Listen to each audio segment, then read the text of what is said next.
So good afternoon. Thanks for coming. We have the pleasure of having Mauricio Cardenas with us. I mean, Mauricio, as you know, he's currently professor of professional practice in global leadership at Columbia University School of International and Public Affairs. And he's also, I think it's John, no? And he's also the director,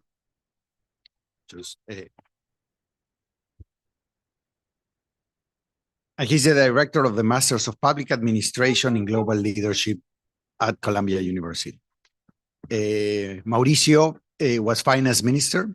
He was also Minister of Energy and Mines, and he held several other cabinet positions in his native Colombia.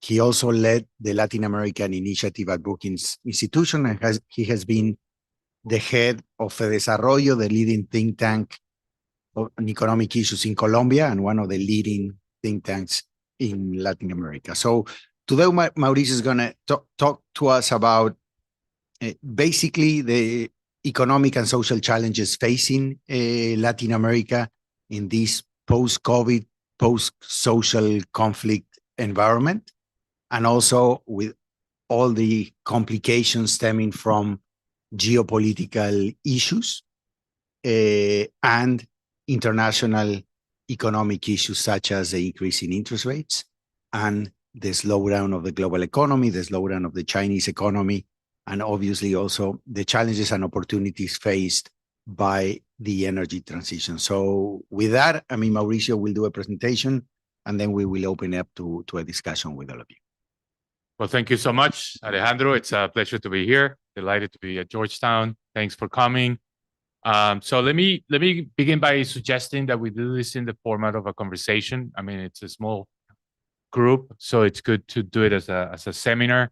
What I'll be kind of like sharing with you is more work in progress or kind of like ideas that I'm thinking about. So your feedback and insight will be greatly appreciated as I put these things in black and white. I'm trying to write a paper on the new paradigm in Latin America, trying to understand what this paradigm is. So I'm trying to put all these ideas together. So since I'm going to be using a PowerPoint presentation, which is just behind us, maybe I should... We can sit here. Sit here. But I have...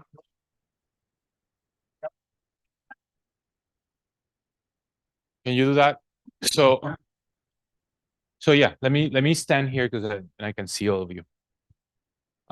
So yeah, this is the new title. It's the new paradigm. So again, feel free to give me feedback because I want to understand what's this new paradigm about. I mean, even beginning with the question, is there a new paradigm?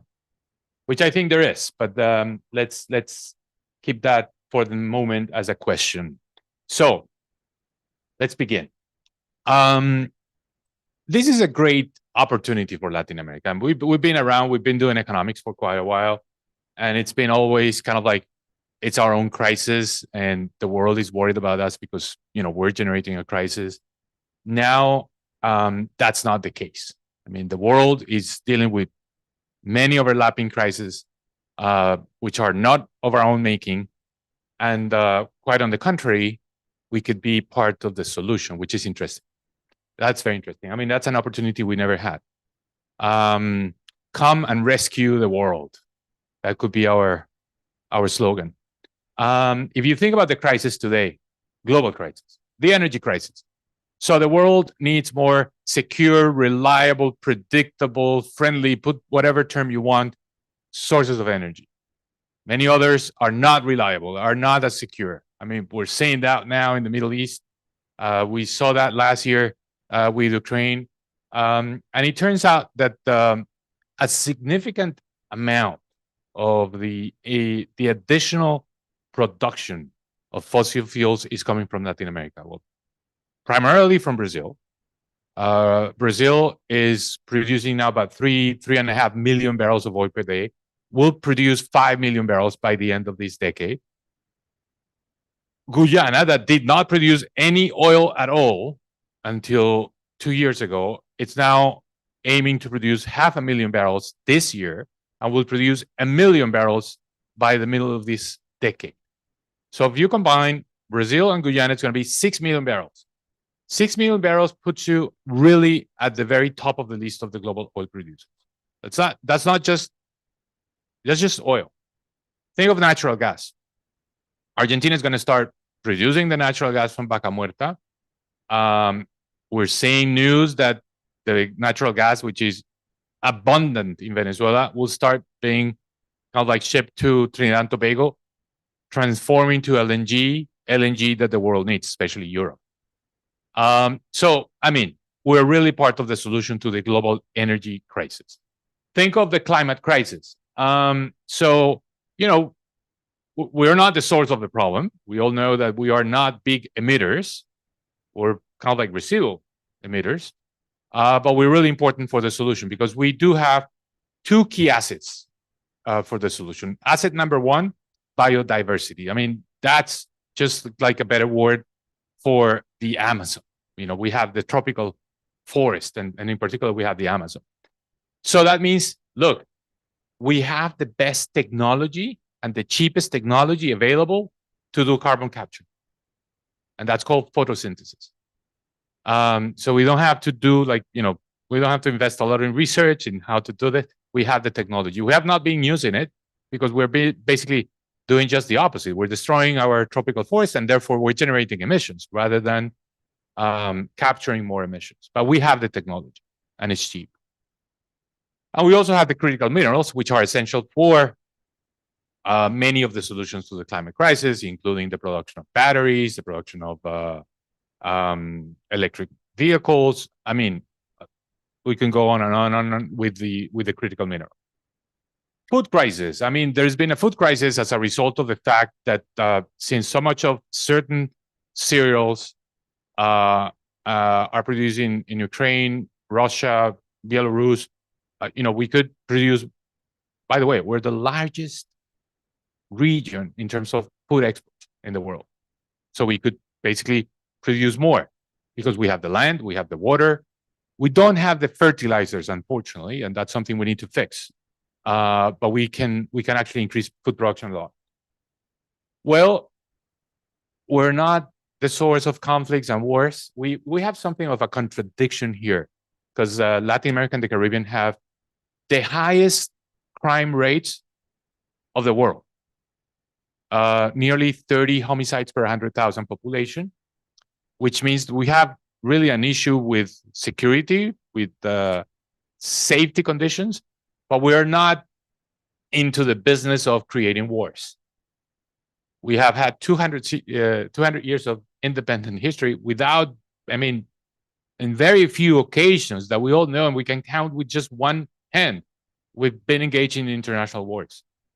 So we are, we're not a problem in that sense. So we have that peaceful history. We don't do external aggression, much less external aggression because we have certain strategic commodities. No one thinks in Latin America of using whatever strategic power there is in certain markets, as a motive for a war.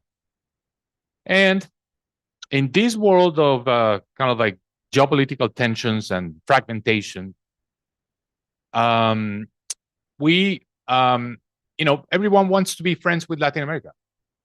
China to begin with, the US, Europe, because they see precisely all these potentials. So we are not forced to take sides in this confrontation. And in fact, this gives an opportunity because since we're a reliable, predictable partner, and we have these strategic assets, people want to do business with us. So we can take advantage of that. And we're taking advantage of that, by the way.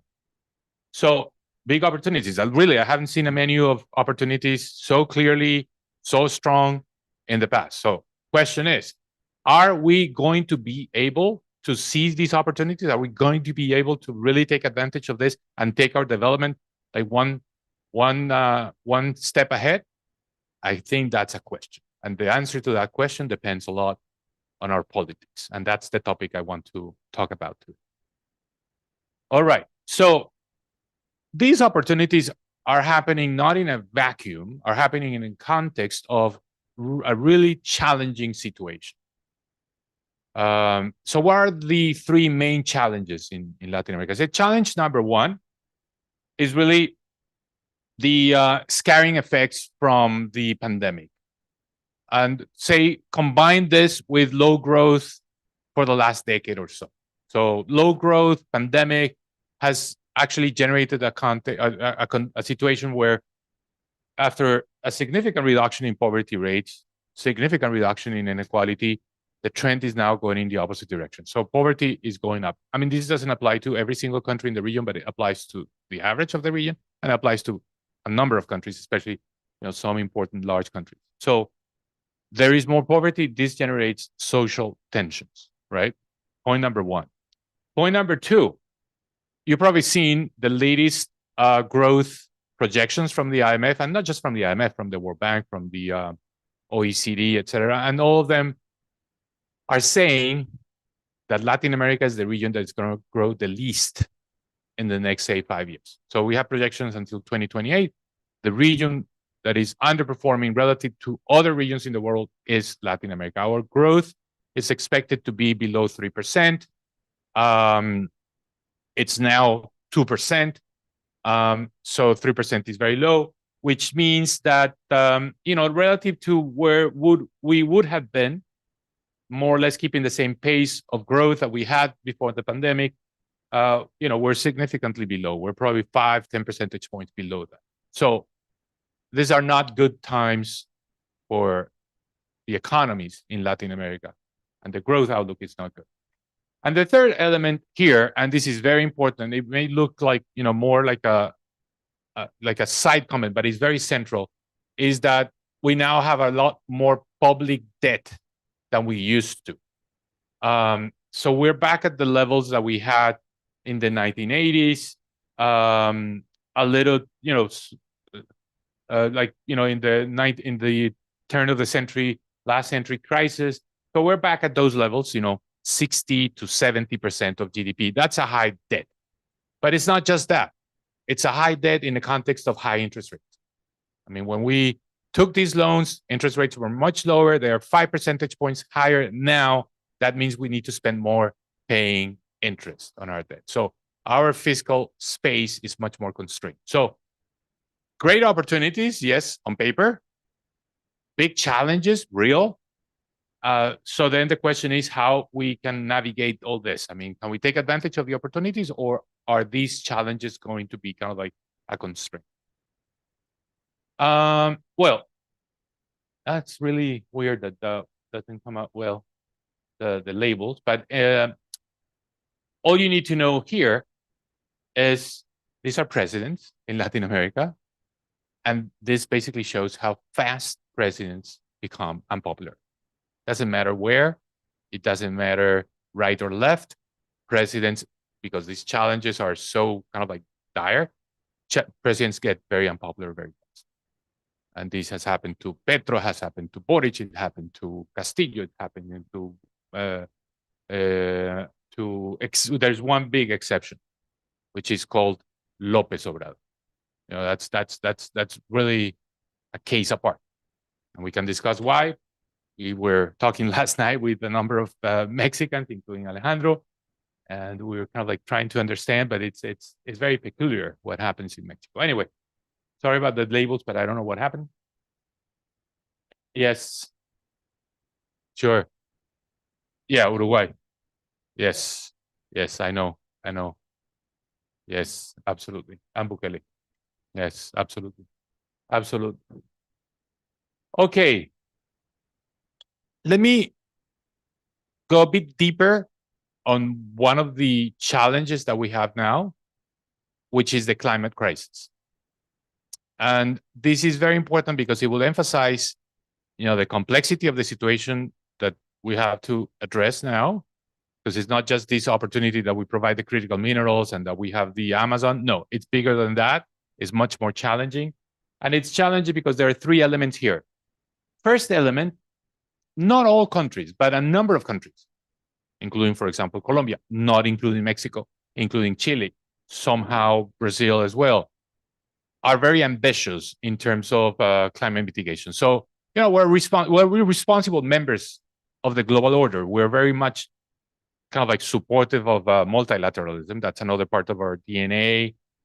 So Latin American governments, when they go to these kind of like multilateral forum, they commit, and they commit seriously, and they have like ambitious plans. Like, let me give you the example. It's really, it's an exaggeration, but it's true. Colombia, when first signed the Paris Agreement, committed to a reduction in emissions of 30% by 2030 relative to the baseline. It was a decent, already ambitious commitment. But that was President A. And President B goes to another of these COP meetings and say, well, my predecessor said 30%, I'm going to say 51%. We're going to reduce emissions by 51%, right? Reducing emissions by 51% is really hard. It's really hard. I mean, it's what the US, which is, much more advanced, that has much more resources, and that is using, already using less energy, has committed to. But for a country like Colombia, it's a very difficult thing to do. So, and this is not just Colombia, very ambitious mitigation goal. And at the same time, we all know that we're very exposed, and I'll show you some data, interesting data on how exposed we are in the region to the consequences of climate change. We are all now aware of that, really? We know that, the exposure. The exposure is measured just on physical terms. It doesn't have anything to do with if you're well prepared, you're bad prepared. It's just like how exposed you are to these extreme weather events, like floods or droughts or increase in the sea level or exactly hurricanes. I mean, just physical. So we're very exposed. That means costs. And you either you prepare or you repair, right? And finally, which is the part that is less talked about and kind of like more interesting, I think, because it's kind of like a newer thing. We have a lot of transition risks. What are transition risks? Just to have the terminology clear. So you want to move from A to B, emitting X amount of greenhouse gases today to wherever your target is by 2030, or the net zero target that many countries have for 2050. So you want to move from A to B. In the process of moving, in the transition from A to B, there are some costs. There are things that are going to cost you. And they're not just the reduction in emissions per se. It could be other costs. I'll talk to you a little bit about these transition costs. And those are very significant and very hard to measure, by the way. All right, a little bit on the exposure. So I have a paper. I mean, a lot of this is based on things that I've been writing for the last, say, year or so. So there's a paper where we talk about the exposure risks, the physical risks, combining a number of sources on exposure. So you see, for example, the European Commission has metrics on exposure.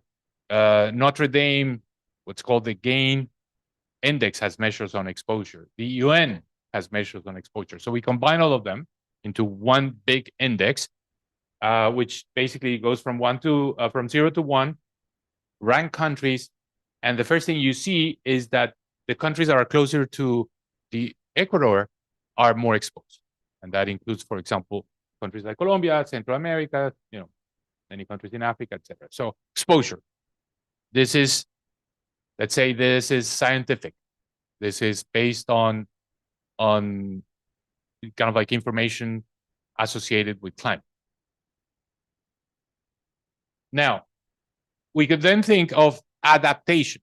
Are you able to cope with that? And that's the adaptive capacity index. And that is just not physics.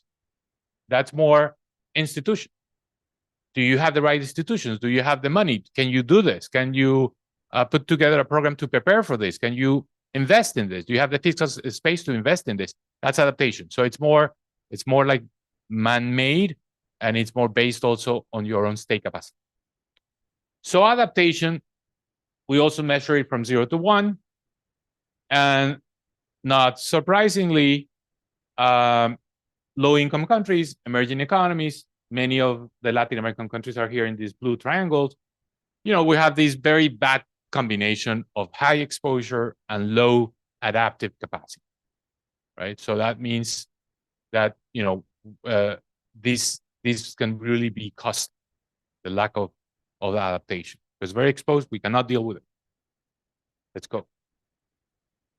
And this is also another interesting kind of like observation, which is some of the countries that are least able to cope with this, more vulnerable. This is another metric. This is the Notre Dame Gain Index, vulnerability. Have essentially no fiscal space to do this.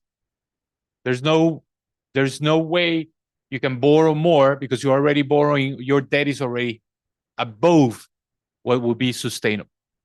So you don't even have, some fiscal space. You have negative fiscal space. Before you start addressing these issues, you already have to reduce your debt. Okay. This is an extra piece of information.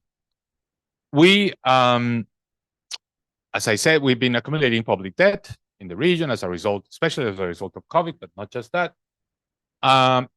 And we end up paying a lot on interest as a share of GDP. So the advanced economies have one privilege. They can borrow more and they can spend less on interest. And in fact, because interest rates were so low for so long, you could see many advanced economies having public debt to GDP ratios of above 100%. The US, Japan, many countries in Europe, most countries in Europe. But yet, paying less interest as a share of GDP because of the low interest rates. Whereas in Latin America, in many countries, it's just happening the opposite. I mean, we're paying more. We pay more. We have less debt, and we pay more as a share of GDP than the advanced economy. So that's another problem. I mean, a country like Colombia, which would be seen as an average country, forgive me for repeating, talking so much about Colombia, but it's just that it coincides with the average. It's spending 4% of its GDP paying interest. And think of, any country. I mean, let's not think of Germany that doesn't pay a lot, but think, for example, of Japan. I mean, has a lot of debt, twice as much debt as Colombia, but it pays half in terms of interest as a share of GDP. Anyway. I mean, when you look at Colombia, yeah, because these positive effects are not evenly distributed among countries, no? And Colombia seems to have, I mean, significant exposure to oil and gas, and not a lot of upside to critical minerals, copper, lithium, etc. So the distribution of these benefits might be very uneven, no, in Latin America, or absolutely. Some countries are not in the right position, and certainly Colombia does not seem that would benefit from the critical minerals. It could benefit from the tropical forests if we are able to monetize that, but that's another conversation. Okay, I had this slide so that we basically have the numbers on the mitigation efforts that countries have to undertake. So think of Brazil. This is what Brazil has committed to. Here, Colombia looks very ambitious in terms of the reduction in emissions. There are some countries that are not that ambitious, but I mean, Chile, as I said, is very ambitious. But anyway, just for you to have this number. But let's move on. Okay, so what's the cost of all this? What's the cost of the transition, of that challenge? This is a very complex calculation because you have to decide, what are you going to measure? Are you going to measure just the reduction in emissions? I mean, the mitigation, the numbers I showed before, the reduction in emissions, that could be one way of calculating this. But you could also think in terms of adaptation. You need to invest in adaptation. And you should also think in terms of the transition costs, right? So if you add all these things together, it's first of all, methodologically, is very difficult. And it's very confusing because people are measuring many different things. So a colleague of mine, or a group of colleagues of mine, Luisa Palacios and Jose Guzman from Colombian University, they decided to put together all the estimates that are available. And the numbers just don't make any sense because they're all over the place. I mean, you have numbers from the IDB, you have numbers from the International Energy Agency, you have numbers from IRENA, from the ECLAC, from the IMF. I did some calculations in another paper just on mitigation, and my numbers for Latin America are $300 billion per year. This is per year. But McKinsey is talking about $700 billion per year. So we don't know what we're talking about. And it also depends on whether you're just thinking in terms of the energy systems in the power sector, if you're including adaptation. So this is very complicated. One of the reasons why this is so complex, let's move on to the next slide, is that the transition risks could be much higher than the adaptation and the mitigation costs. So let me explain briefly what the transition risks are. And I use this taxonomy to simplify things a little bit because different countries have different transition risks. Some countries have all of them. Transition risk number one is that if you are a fossil fuel producer now, take the case of Venezuela, Mexico, Brazil, Colombia, well, chances are you're not going to be, you're not going to be able to continue producing fossil fuels, or you're going to have to start selling your fossil fuels at a lower price if there is less demand for fossil fuels in the future. So you're going to lose income.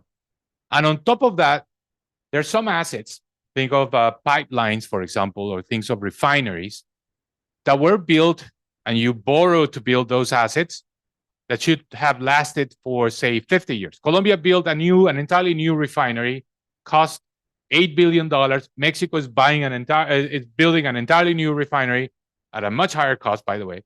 And those refineries may not last for 50 years, right? May only be usable for, say, 30 years or 20 years. So you have this stranded assets issue that you still have to amortize that debt, and you're going to be able to extract any income from that asset.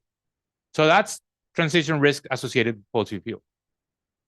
Other countries have mechanized and modern agriculture.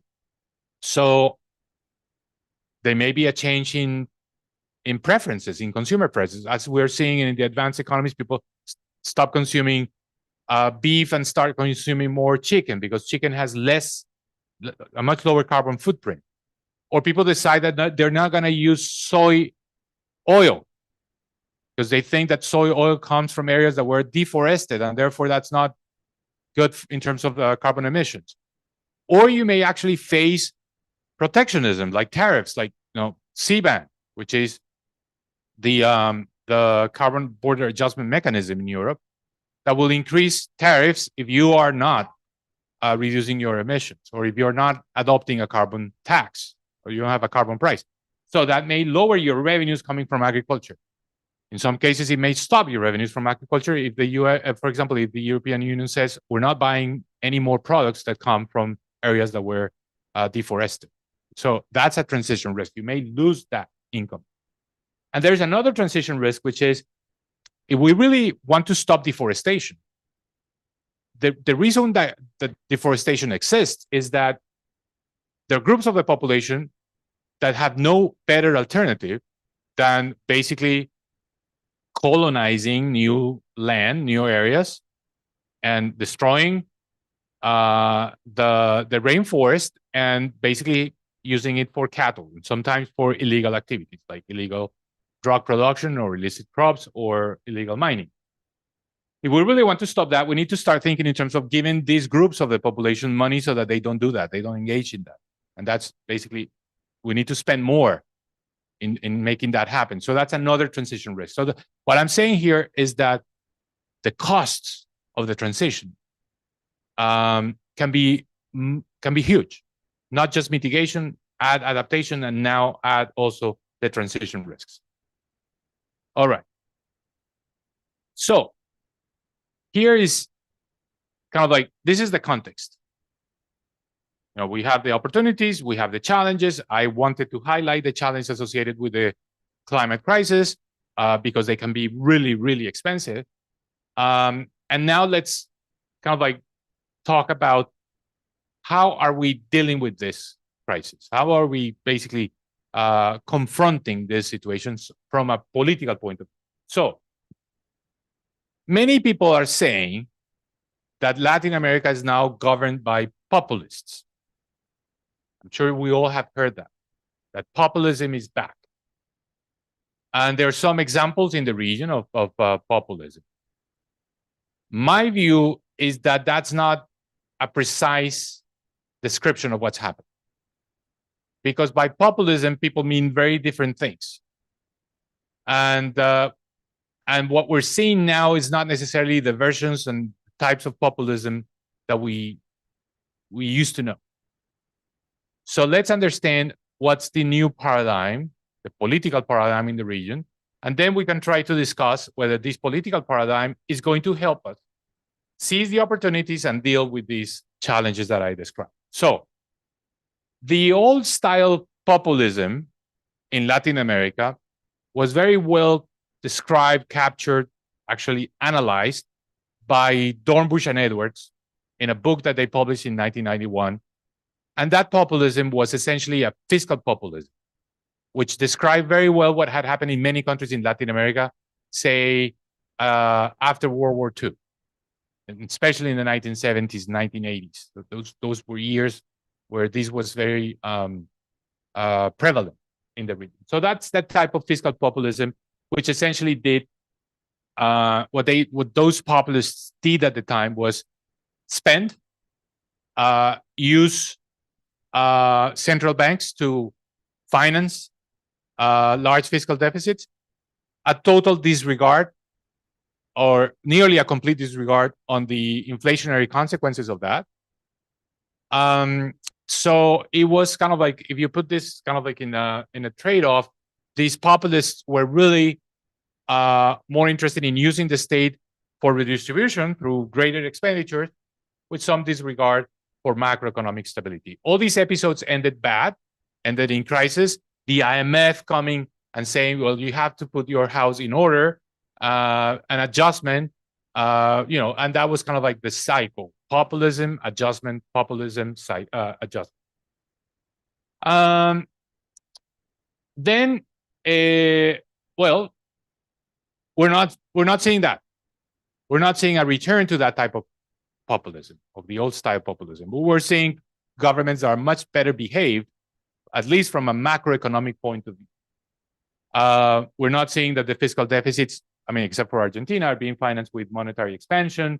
We are not seeing that the trade liberalization that took place in the 1990s is being reversed. We're not seeing that. And we're seeing, that democracy came back to the region and democracy has prevailed with some exceptions, but we're not seeing kind of like changes that reduce the constraints that presidents have. But we're seeing that in El Salvador. We saw that in Venezuela. So this is a different type of paradigm of a new type of paradigm. Let me move on. I'll be more specific. In a recent paper, Sebastian Edwards say, well, this is not the old style populism, but this is a close cousin. It's a close cousin. And he described this in a 2019 paper saying, the new populists in the region are using blanket regulations, deep protectionism, large expansions of the public sector, and mandated minimum wage increases. So it really resonates a lot with the old style populism. It's like, this is what the new populists are doing. So my point here, and this is more like for the conversation, is that this is not what we're seeing. This is not really what describes what we have now. Let's move on. And I'll explain why. I'm going to use here data from the IMF and data from a recent paper, kind of like characterizing the independence of central banks and basically looking at the prevalence of fiscal rules. And what we're seeing in the region is really an increase in the number of countries that have fiscal rules of different types and different varieties. And in fact, central banks that are becoming more independent, not less independent. So whatever is happening in Latin America is not related to, being more lax on the fiscal front and necessarily not being less independent on the monetary side. So this is interesting. Let's keep going. So then people say, yeah, well, no, because you're looking at the wrong thing. Look at the populism in Europe or the advanced economies. Look at what Trump basically portrays here in the US or the populists in Europe that we're seeing. I mean, we're seeing every election, and in some cases, like Viktor Orban, they've been winning elections consistently, like in the case of Hungary. That's really the populism that we should be looking at. Has nothing to do with fiscal management. They're not fiscally responsible. They're not trying to reduce the independence of the central bank. We're not seeing Viktor Orban saying we are getting out of the euro and we're no longer going to follow monetary policies from the European Central Bank. They don't ever say that, right? What they do is divide societies into the good and the bad. They use this very thin center ideology, the pure people and the bad, corrupt elites. So it's kind of like this tension that polarizes societies, and that they use the politics of emotion. It's more about generating the conditions so that these populist leaders say essentially that countries are split, and the populists are no longer going to follow the rules of the old order of the technocrats, of the elites, so that basically of Washington, that they're now going to govern for the people. So some people in Latin America would say, well, this is really the type of populism that it's taking hold in our region, right? And I would say not just this. This doesn't really fully capture what's going on in Latin America. This could be an element, but not the whole explanation. So what is it that describes or better captures what populism is in Latin America? So it's a very interesting hybrid. It's a combination of things. So many of these new leaders in Latin America use the politics of emotion to say, we're against the Washington consensus. We're against neoliberalism. We're against the technocrats. We're against the elites.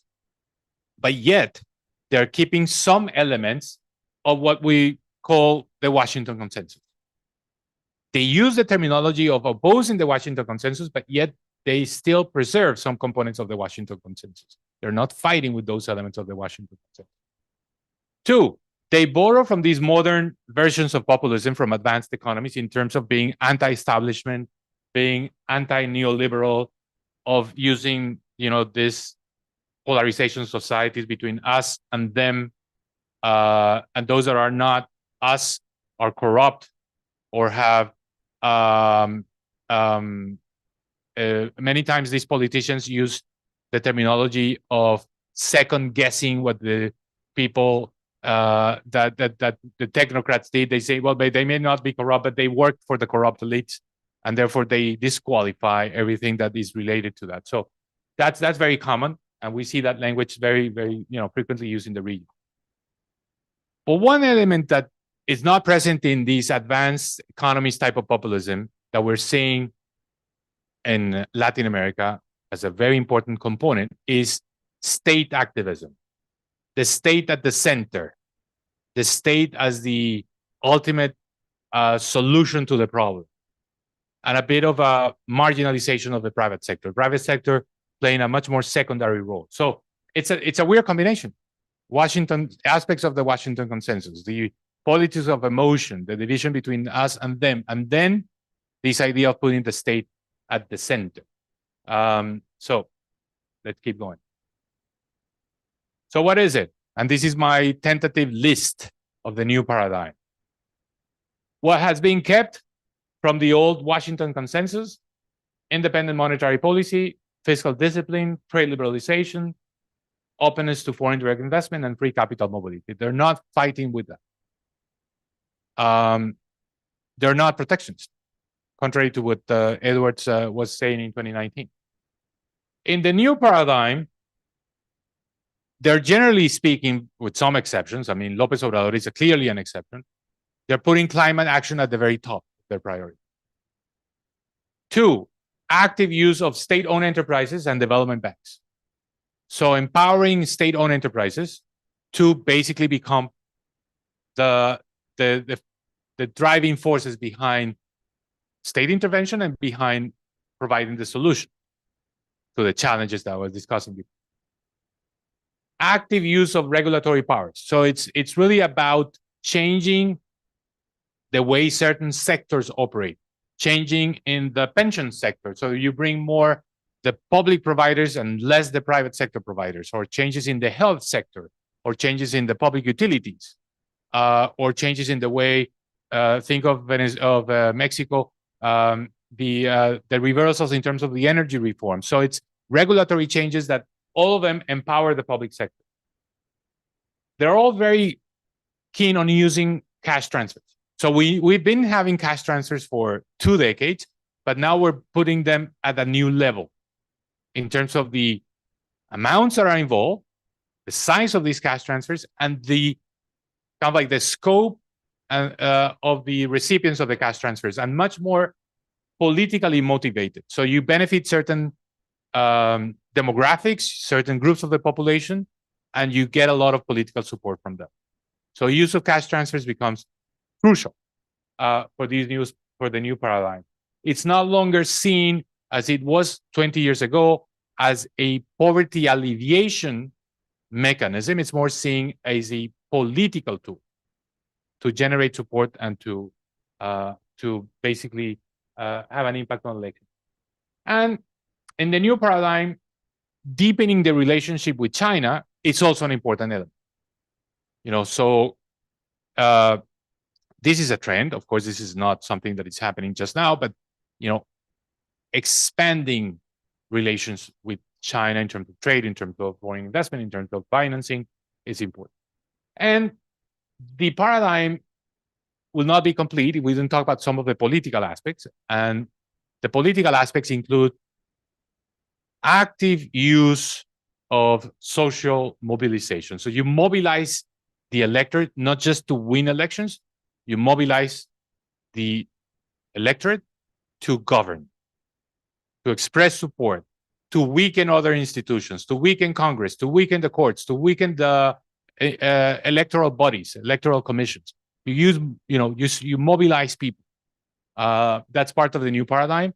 And in some cases, a clear attempt through electoral rules, for example, or through changes in the Constitution, or more brutally by changing the composition of the Supreme Court, etc., like we saw in El Salvador, to increase presidentialism. This is the new paradigm in the region. It's a weird mix of things. Let's keep going. So, and I'll end with this. What's next? Where is this heading? I mean, what's the end game here? It may seem today that this is innocuous from the point of view of generating macroeconomic instability. So you're saying, oh, but Boric is responsible on the fiscal front.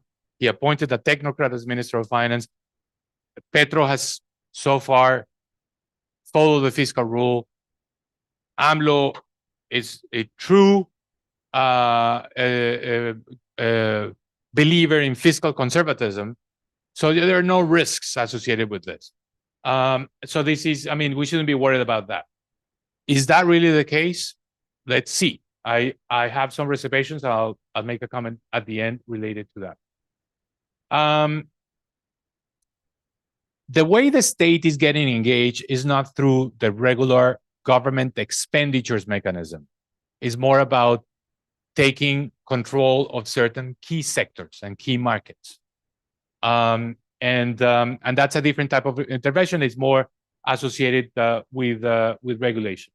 State-owned enterprises are gaining influence, and they're pushing private investment aside in certain key sectors. Social policies are being pursued very aggressively with more of an electoral kind of like goal.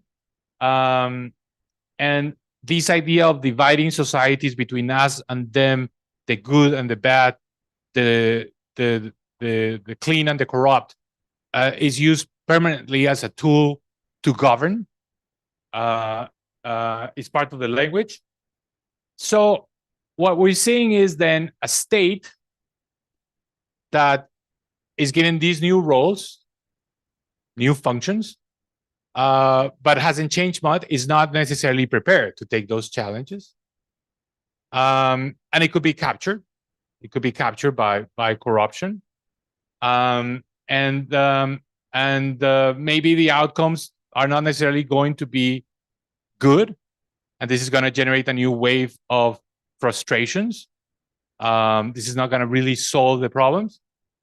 And my sense is that, and with this I'll end, that these new populists, if I may use that term, will revert to fiscal populism as a political survival strategy. Because they're not going to be able to deliver results by pushing the private sector apart. The state and the state-owned enterprises are not going to be able to solve all these problems. And finally, although they now behave as if they were not a risk from a macroeconomic point of view, their political survival will depend. And something will actually end up giving. And that's going to be fiscal responsibility. So that we're heading in a direction where the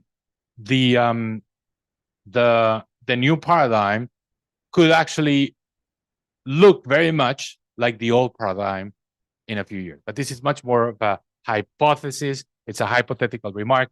It's what I think could happen, because I don't think this is the end of the game. I don't think we're going to just say the state being in charge of some key sectors, the private sector being more on the margin, and then the solution, because what we're seeing in the polls, what we're seeing in terms of the favorability of these new cohort of presidents is that they're getting weaker, and they'll resort to the type of fiscal populism that we saw 30 years ago. So I'll stop here.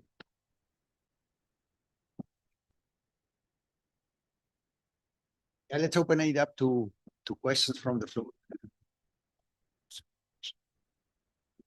Gracias, Mauricio, por esta excelente presentación. Tengo dos preguntas muy cortas. Una es, viendo la matriz que tenías sobre el New Paradigm, ¿es esto una cosa específica de América Latina o es una cosa más extendible a otros emerging economies? Que yo creo que uno podría poner algunos ejemplos de Southeast Asia, quizás algunos otros países podrían. Entonces la pregunta es si esto es a lack New Paradigm o more an emerging economies, a group of emerging economies paradigm. That's one question. Y la segunda pregunta, un poco relacionada con lo que mencionaba la observación de Alejandro sobre que las oportunidades que tiene América Latina son unevenly distributed en la región. Algunos países probablemente van a beneficiarse más que otros. Y también la observación que tú hacías al principio sobre que América Latina de alguna forma se está beneficiando como nunca de una tensión competitiva entre Estados Unidos, Europa, China. There's any role for a kind of a new paradigm for a regional architecture, a regional agenda that the region moves together rather than individually into this new West. So maybe let's take a couple of questions and then we go over all of that. Sure. So Sure. There's one at the back. Sorry, I didn't.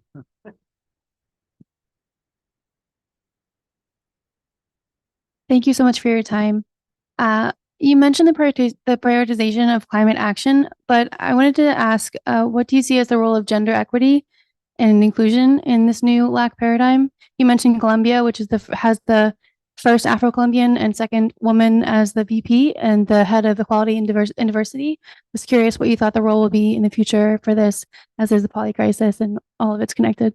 Thank you so much for your time.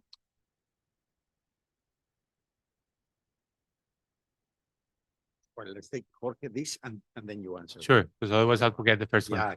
Yeah.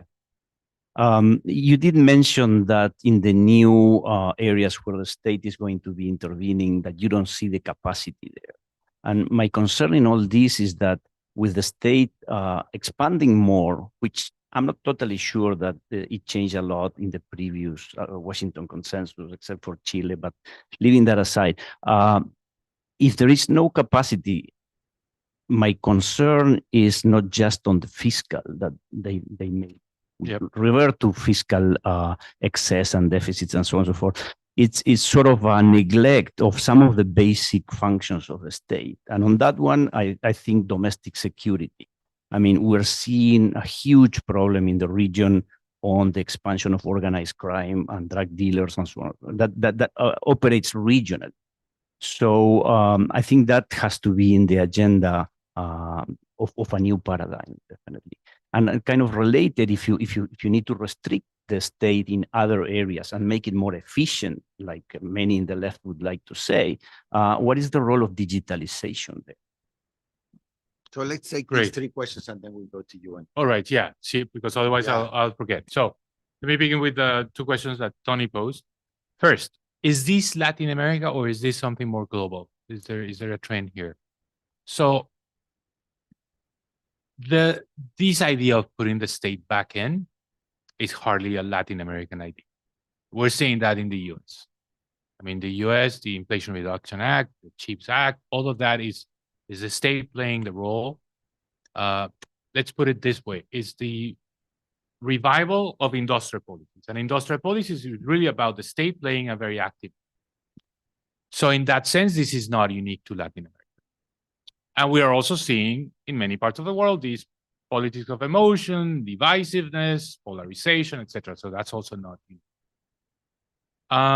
However, what's unique is that we're putting the state at the center, not just of these new challenges, say climate.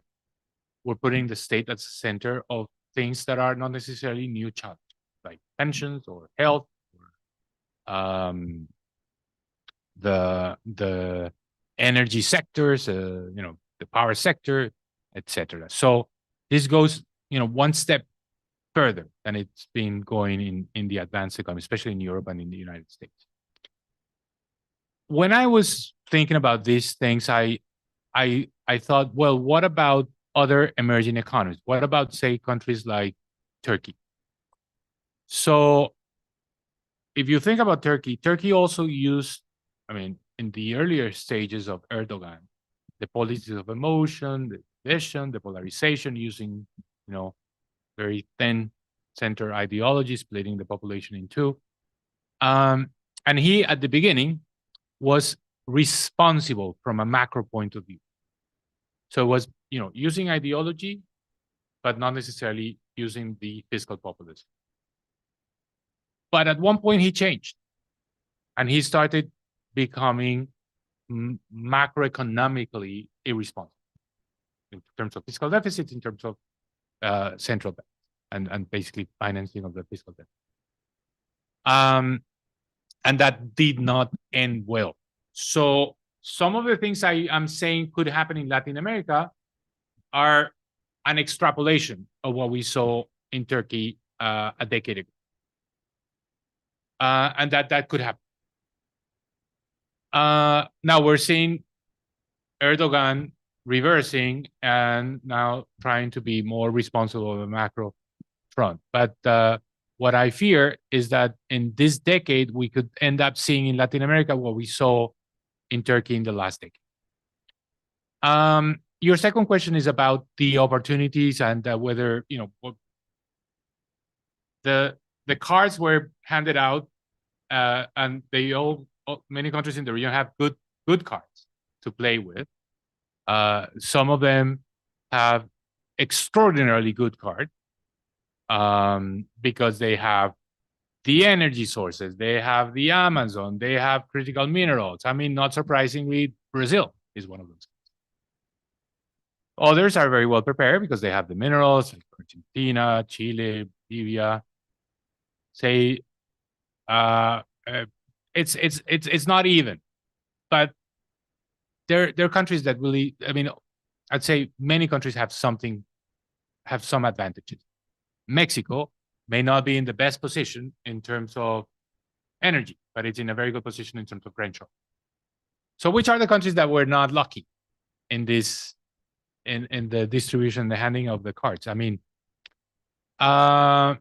Central America, perhaps, the Caribbean, and you could say that those countries are not necessarily in the best possible situation in terms of the advantage. I mean, you could say that nearshoring could be a possibility for them as well, but maybe not. So this is, as everything else, when we talk about Latin America, this cannot be generalized. You have to go to much more specific. On gender, and yes, I think that's a really good point. That's a really good point in the sense that part of the new paradigm is taking causes that are very important, that were not as visible. Maybe, governments in the past had them. And if you ask Colombian governments 10 years ago or 15 years ago, they would say they had a gender policy and that was an important part of the agenda, but it was not visible. And now it's much more prominent. And I think that should be part of the paradigm as well. It's not that you're just concerned about climate, you're concerned about, from a political point of view, and I put that in the list of the political elements of this new paradigm, is give voice to underrepresented groups, indigenous groups. For example, well, women in general, but underrepresented groups have to have a stronger voice. So you say, well, you're governing for them. You're putting them at the top. It's a top priority. That's clearly the case of this new paradigm. So you're right.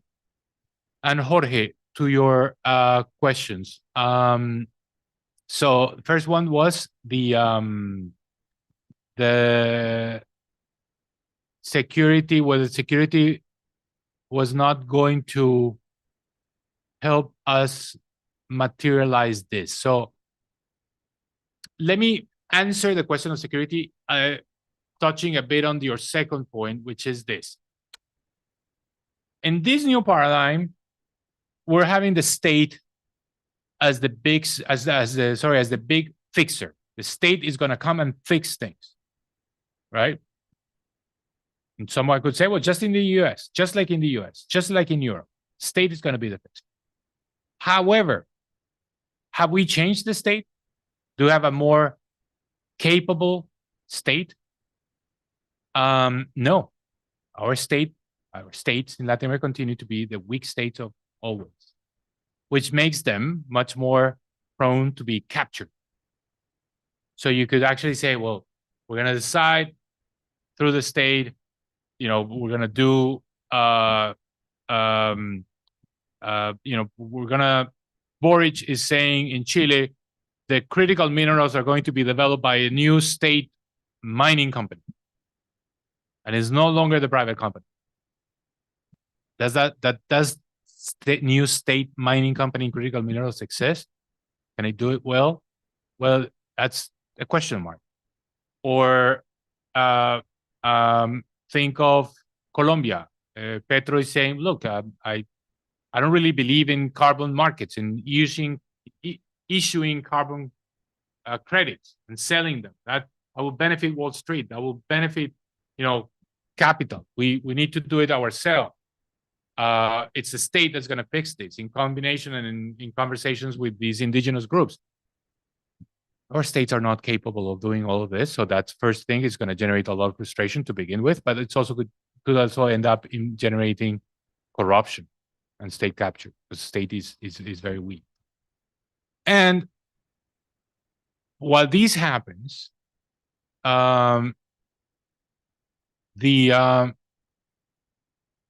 fact that poverty is high, growth is low, you could end up with an increase in crime, which is your first point. So it could be that the internal security conditions of the countries deteriorate, and that's one deterrent. For another deterrent to attract foreign private investment, and another deterrent to really take advantage of the opportunities that are there, which is, how I began this conversation, like saying, well, I've never seen opportunities as good as they seem now. But maybe with a state that is not able to control security, that's not going. That those opportunities are not going to be able to be materialized. So I combine here your 2 points, because I think our state is not prepared. So it's not like the U.S. government trying to implement the Inflation Reduction Act. We will have limitations, and gonna be it's not gonna be a happy story entirely, but something good is gonna happen out of it. But in a country in Latin America, that's not gonna end well. It will end in a lot of waste. So while we go, we have one question here and one there. And while we bring the mics, I'll come back to the gender question. Just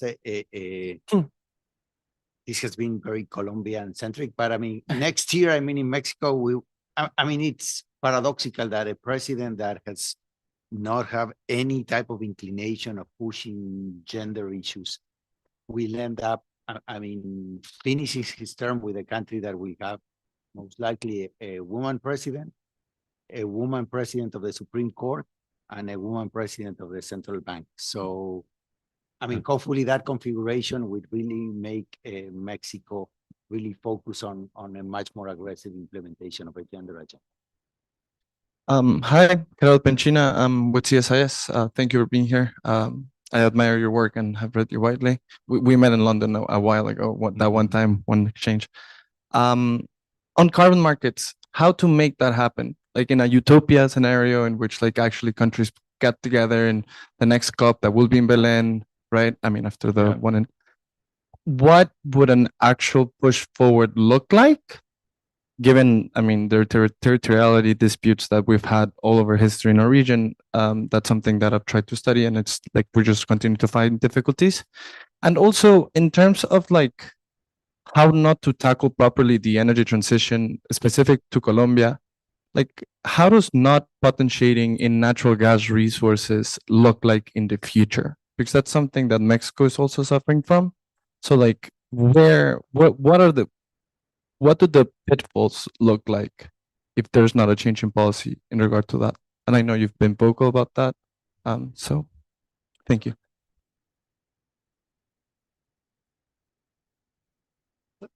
Yeah, no, you. Thanks very much for your time. I actually have something kind of similar. So you were mentioning about the transition risks. You sort of bucketed them into 3 different categories. I'm wondering about the relationship between the level of ambition of a goal of reduction and whether there's kind of a political resentment among the labor force. And so how do you shift human capital if you're trying to reduce emissions by a highly ambitious goal?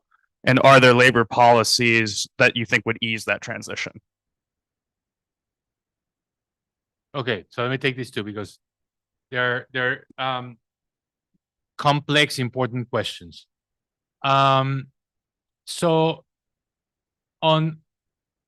this connects a bit with the question I left answering in the previous round, which is coordination in the region and the ability of governments in the region to act together and cooperate, which has been absent. It's kind of it's been the norm in a region that there's lack of coordination.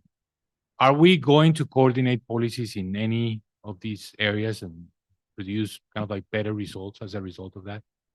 I'm very skeptical, even though in principle you'd seem that there are more similarities among some of the leaders in the region, that they come from similar backgrounds and they support each other and they speak more or less in the same terms.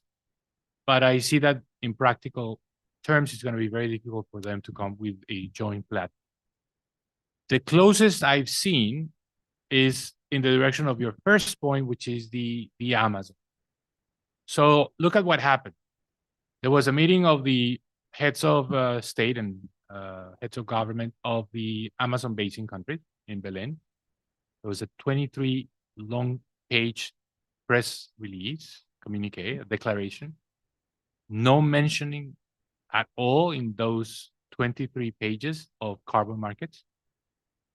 And disagreement on oil exploration, because Brazil did not want to ban oil exploration in the mouth of the Amazon, and Colombia had said that they wanted to ban exploration all over the Amazon basin.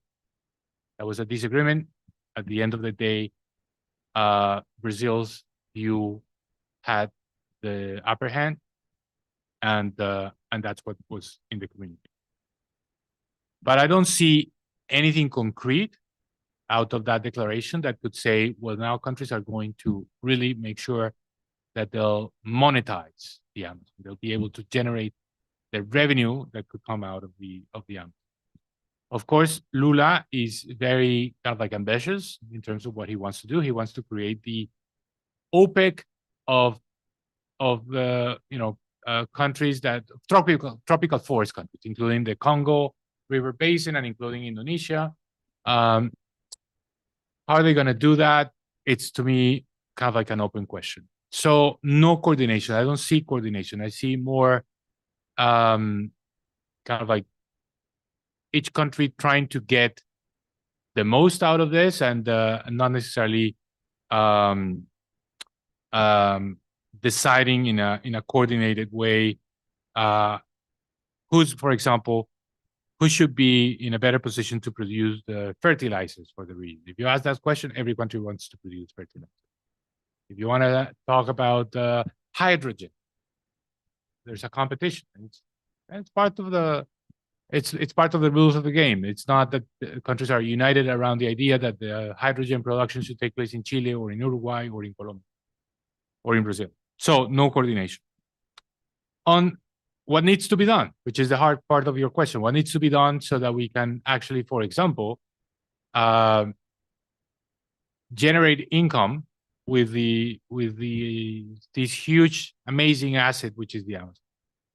So this is, a market where there are so many market failures. There are so many problems that need to be fixed before we can actually say that we're going to be issuing carbon credits, or we're going to sell carbon credits, or we're going to, the numbers, I mean, I've seen studies and reports that say that we could actually receive $25 billion per year in carbon credits.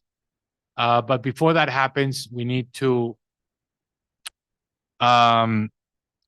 be able to verify, to enforce, to supervise, to monitor, to structure these carbon credits, to bring benefits to these communities that are engaged today in deforestation, that hopefully in the future will be engaged in reforestation. It's a very, complex, it's a complex equation. So my proposal here, and this is the topic of a new paper that's probably going to be published this week at the Center on Global Development, which is the creation of national carbon federations. So here's the idea. In the past, some countries had experiences with growers associations, coffee growers associations, or sugarcane growers associations. And these associations resolved some of the market failures. What they did was they buy from small producers, they sell in global markets, so that they take advantage of the scale. They provide to the local producers, the small producers, the technology, the research and development. They verify the quality of the product that is being sold. They put, 100% Colombian coffee label on it so that it gets a premium. They actually take a tax from selling coffee to provide public goods in those areas to improve education, health, roads. So they bring benefits to the communities. They are democratic. They organize the producers. I mean, a number of benefits. And what we see in carbon markets in terms of, these producers of carbon offsets or carbon credits are that they're very small. They don't have the technology. They don't. They cannot sell their very small carbon credits in international markets. They need something of a coordination. So the national carbon federations are my proposal. It's a way of overcoming the problem of the state, the limitations of the state, and engaging producers themselves. So this is not a new idea. This idea, at least in the case of Colombia and in many other parts of the world as well, came about 100 years ago. Colombian coffee growers decided we needed to form a federation so that we can take advantage of all these things I just said. And so that's what I think needs to happen to be able to develop that market. And to the question related to labor markets, I mean, I haven't thought really about this in a serious way, but connecting with this point, if we really want to issue carbon credits, the factor of production, many people think, oh, we have the land. Yes, because we have the tropical forest, and that's the most important asset, and that's what basically counts for carbon credits. Wrong. You need other factors of production. You need, human capital. You need physical capital. You need satellites or time of the satellites to be able to verify, to monitor. You need human capital to structure these bonds, to market these carbon credits, to, it's more than just land. So are we training people in that direction? Not necessarily. I mean, I don't think there is now kind of like a connection between the opportunities that we're seeing and the type of kind of like, education, human capital that we need to take advantage of. We need to make that connection. I really haven't thought about it. I think that there's a potential vector of resentment from the electorate if they fail to make a change in like labor policy or by like sort of shifting human capital. That's a concern that I might have given the current social tensions. I mean, if your question is this model going to fail? Yes, I think the chances are that it's going to fail. And the main point is what Jorge said, which is low state capacity to begin with, and putting a lot of weight. The heavy lifting is going to be done by the state, and the state doesn't have those capabilities. So the state cannot resolve the issue of the carbon credit market. Cannot resolve the issues of the lithium, critical minerals, and not just the new things. The state is taking over the old things that we had already done and that were working, like health. So there's going to be, I think there's going to be more frustration. Now, this will move a bit the conversation into more speculative terms, which is, well, then what's next? What happens next?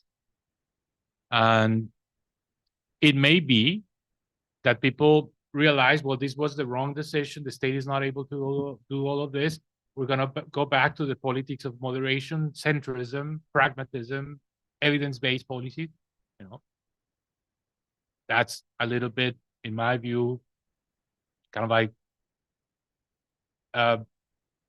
wishful.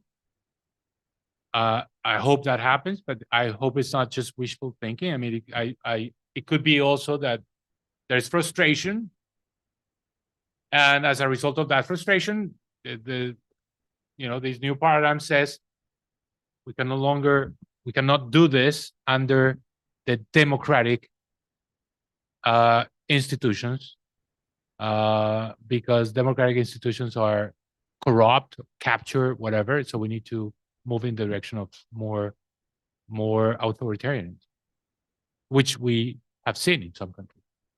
So the end game could be a return to politics of kind of like of the past, or it could be something much more disruptive, which could involve attacks on democracy and democratic institutions. So, Mauricio, I think our time is up. I mean, this has taken us, I think, to the core of the challenges that Latin America faces. And I mean, maybe to close a couple of things. You open with a very optimistic note, and you close your presentation with a very pessimistic one. And not only the presentation, but your comments here. So at the end, where do you stand?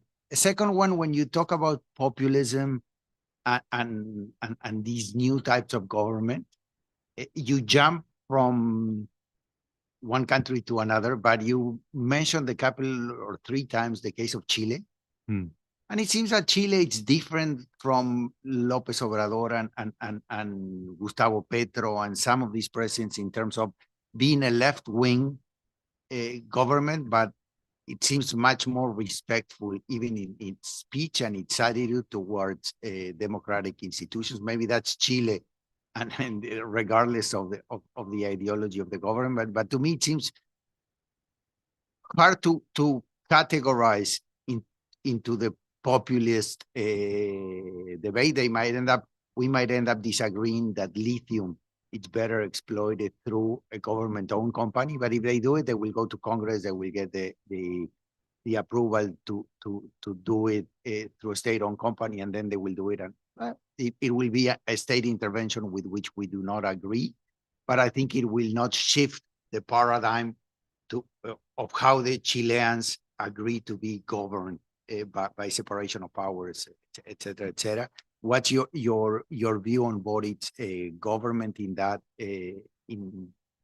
sense? And with the rest of the presentation, I think you gave us a pretty clear view of the opportunities that are external and the risks that we are building up upon ourselves in terms of not agreeing with a good social contract or social agreement to take advantage of these opportunities.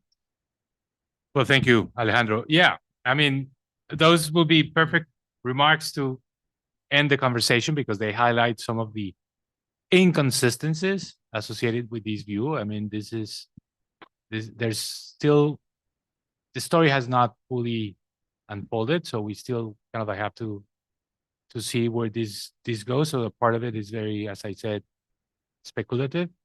But there is also a very important point that you mentioned, which is not one size doesn't fit all. There are many, many differences, and this is generally when we talk about Latin America, it's always the case. We cannot generalize. But so let me say three things. Point number one is that I'm still an optimist. So I'm an optimistic because I think that really the opportunities are there are unique, and they're going to last longer than our current leaders. So this is not going to change in 2, 3, 4 years. The opportunities are there and are for the long run, and we eventually will take advantage of them. Although it's not going to be linear. You know, there could be ups and downs. There could be reverted. Two, I think at the end of the day, this is going to be a test on the institutions of country. So what you're saying about Chile, yes, it may be related to Boric's personality, that he understood the context and he accommodated and he saw that his ideas were not necessarily supported by a large majority, so he accommodated and he got closer to the median voter, and that showed that he had adaptability, flexibility, which is great. But also the institutions of Chile played a role. Chilean Congress has played a very important role. So it's moving politics in the direction of these of the center, right? And the kind of like one way of visualizing this is that you could end up easily after December of this year with the old constitution and without changes. So back to the starting point, right? That could happen.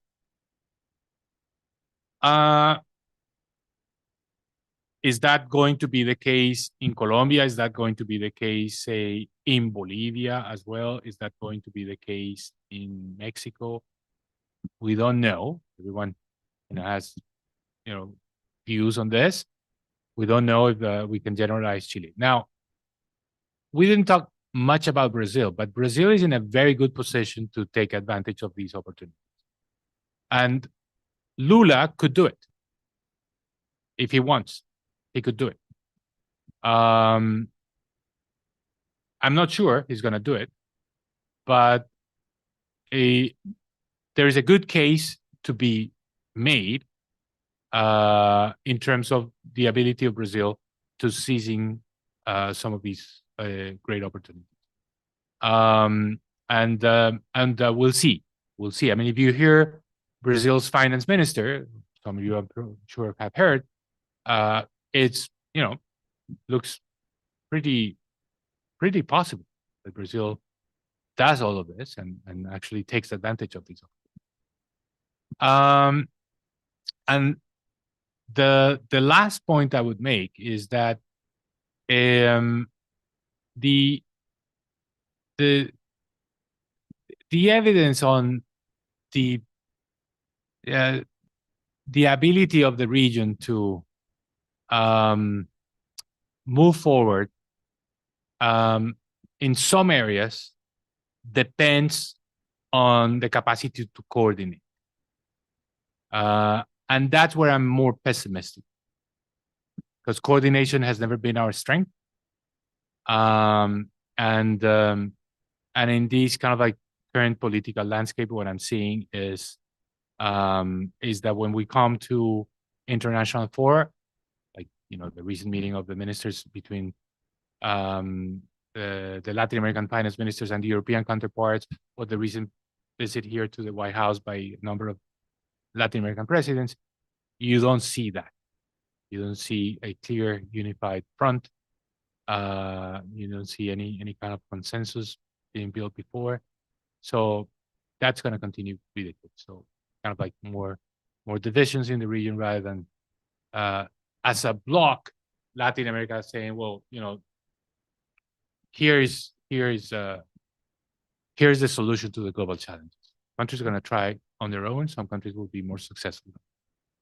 So that will be my final remark. And again, thanks very much for inviting me. Thank you very much, Mauricio, for a very insightful conversation.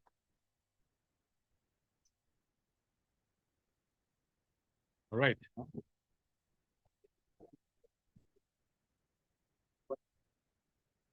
Okay.